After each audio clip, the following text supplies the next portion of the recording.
Vous voulez vivre votre meilleure vie. La plupart des gens pensent qu'ils doivent faire de plus en plus de choses pour vivre une vie épanouie, mais c'est tout le contraire. Vous avez besoin de moins de choses toxiques dans votre vie. Nous allons passer en revue 11 choses que vous devriez éliminer discrètement de votre vie. Et une fois que vous les aurez supprimées, vous remarquerez instantanément à quel point votre vie s'améliore. Numéro 1. Laissez partir les gens. La première chose dont vous devez vous débarrasser, ce sont les personnes toxiques, que ce soit dans le domaine de l'amitié ou de la romance. Tout le monde sait que l'on devient comme les personnes avec lesquelles on passe le plus de temps. Et pourtant, la plupart des gens ne savent pas comment mettre fin aux mauvaises relations. Ils se sentent obligés de rester en contact avec des personnes, même si cela leur fait du mal. Écoutez, peu importe les bons moments que vous avez passés avec une personne, les temps changent. Parfois, le chapitre de ces personnes dans votre vie est terminé et vous devez le reconnaître. Peu importe si vous les connaissez depuis 10 ans, si une personne entrave votre vie, vous cause de la douleur ou vous empêche de grandir, elle doit partir. Coupez les ponts par loyauté envers vous-même et vous ne devez aucune explication à qui que ce soit. En fait, il est important de mettre fin à ces relations sans en parler à tout le monde, car en gardant ces affaires privées, vous préservez non seulement la dignité de toutes les personnes impliquées, mais cela vous aide également à accepter et à guérir. Alors, réfléchissez et traitez ces problèmes en interne, au lieu d'écouter les opinions de tout le monde. Numéro 2. S'apitoyer sur son sort. Il n'y a rien de plus pathétique qu'un homme qui s'apitoie sur son sort. Je comprends que la vie peut être très dure, mais peu importe ce que vous traversez, peu importe votre histoire, un homme ne peut pas s'apitoyer sur lui-même, car cela ne fait que le rendre plus faible. Cela nous donne des excuses pour échouer, et rien de bon n'en ressort. Rappelez-vous toujours qu'il y a beaucoup de personnes qui ont réussi et qui ont vécu des choses bien pires que vous. Elles ne sont pas devenues des succès en se plaignant ou en ayant un état d'esprit de victime, mais en utilisant leur douleur pour avancer.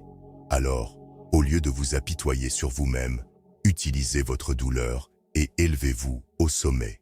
Numéro 3. L'utilisation consciente des réseaux sociaux. Les réseaux sociaux sont une arme à double tranchant.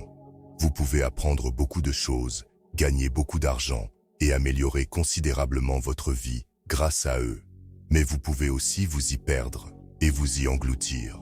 La plupart des gens n'utilisent pas consciemment les réseaux sociaux. Ils scrollent et regardent constamment les histoires des autres. Et c'est pourquoi leur santé mentale en souffre. Lorsque nous parcourons ces histoires numériques, nous comparons nos moments difficiles aux moments forts des autres.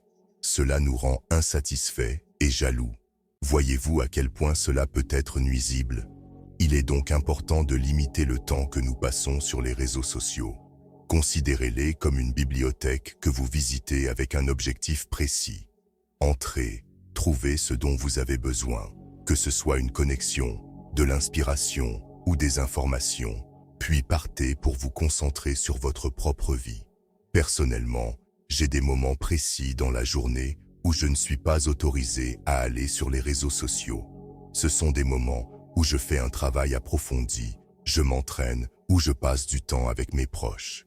Et quand je suis autorisé à consulter les réseaux sociaux, je me demande, est-ce que je cherche quelque chose d'utile ici ou est-ce que je perds simplement mon temps? Lorsque vous vous demandez pourquoi vous utilisez les réseaux sociaux, cela vous aide à déterminer si vous les utilisez de manière productive ou si vous scrolliez sans but. Enfin, si vous vous sentez mal après avoir utilisé ces plateformes, faites une pause. Profitez de ce temps pour faire des choses que vous aimez dans le monde réel, comme lire un livre, pratiquer un hobby ou simplement profiter de la nature. En faisant cela, vous protégez non seulement votre santé mentale, mais vous redécouvrez également la beauté de votre propre histoire, sans toujours la comparer à celle des autres. Numéro 4. Le doute de soi. Chaque fois que nous poursuivons nos objectifs, arrive un moment où le doute de soi s'installe. Ce doute peut détruire notre confiance et nous éloigner de plus en plus de la réalisation de nos objectifs. Maintenant, La plupart des personnes motivantes vous diront de simplement continuer à croire en vous. Mais cela n'aide pas vraiment lorsque votre doute de soi est fort. J'ai constaté que la meilleure façon de se débarrasser du doute de soi est de reconnaître que souvent, ce doute est justifié. Réfléchissez-y. Si vous vous fixez comme objectif de devenir millionnaire, mais que vous n'avez jamais gagné 1 million auparavant, il est naturel de ressentir du doute. Vous ne possédez pas les compétences pour gagner 1 million, sinon vous l'auriez déjà fait. Alors, au lieu de vous forcer à croire en vous au point de la déraison, je veux que vous vous regardiez, vous et votre objectif, de manière objective. Imaginez une version 2.0 de vous-même qui a déjà accompli cet objectif. Puis demandez-vous, comment a-t-il réussi? Quelles sont les capacités de cette version 2.0 de vous-même? Listez-les. Ces capacités sont ce dont vous avez besoin pour éliminer le doute de soi et atteindre votre objectif. Alors, poursuivez cette version 2.0 de vous-même jusqu'à ce que vous la deveniez. C'est la meilleure façon de gérer le doute de soi. Numéro 5. Laissez aller la rancune. Beaucoup de gens gardent des rancunes dans leur cœur sans même le savoir, que ce soit contre d'autres personnes ou contre quelque chose qui leur est arrivé. Ils ont une forme de haine profondément enfouie dans leur cœur, et cela les empêche d'atteindre une véritable paix intérieure. Maintenant, je comprends ce que c'est que d'avoir cette rancune. Je l'ai moi-même ressenti pendant longtemps, donc je ne juge personne pour cela. Après tout, la haine peut être une source d'énergie puissante pour atteindre vos objectifs. Mais au bout du compte, la haine corrompt l'âme. Vous ne pouvez pas porter de haine dans votre cœur trop longtemps, sinon elle vous consumera.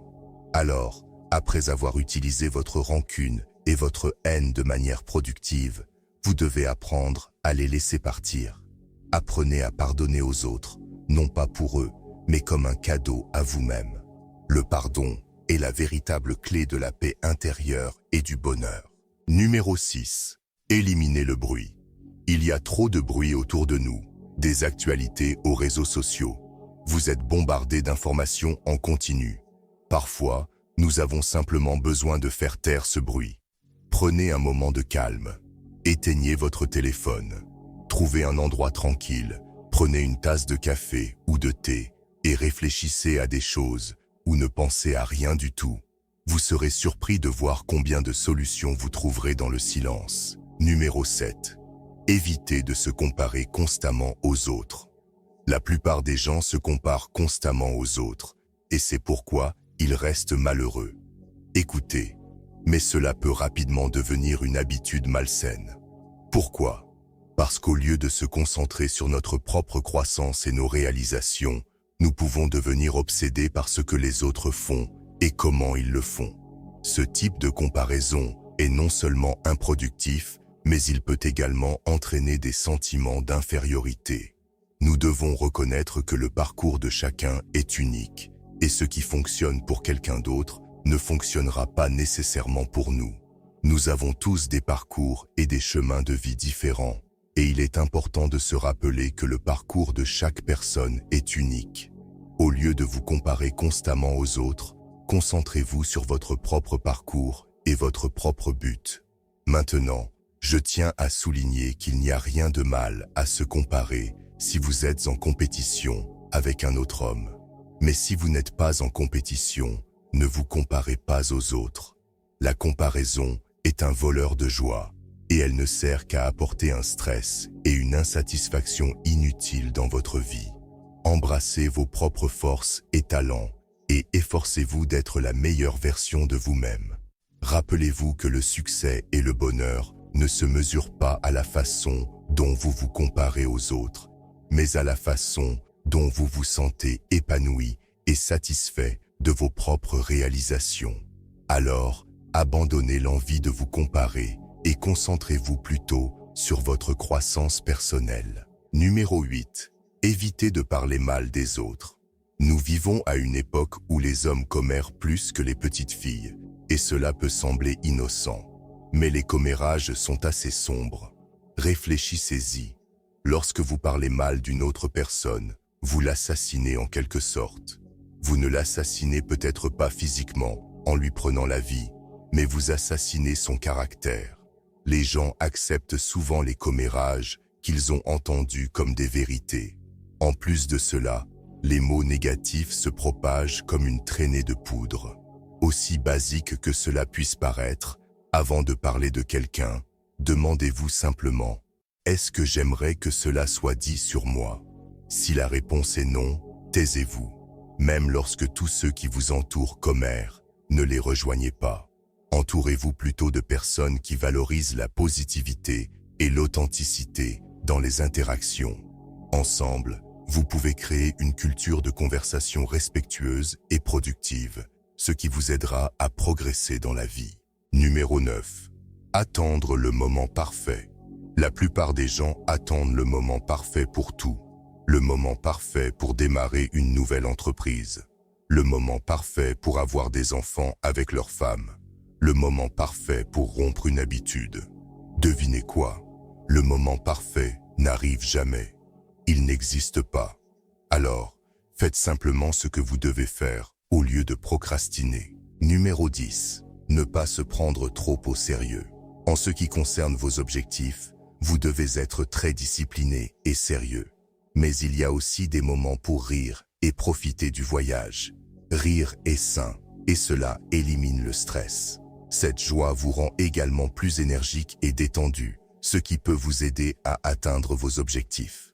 Maintenant, il peut y avoir des périodes où vous êtes extrêmement sérieux et discipliné, et c'est très bien. Mais ne devenez pas un obsédé de l'amélioration personnelle qui se prend tellement au sérieux qu'il oublie de profiter de la vie. Numéro 11.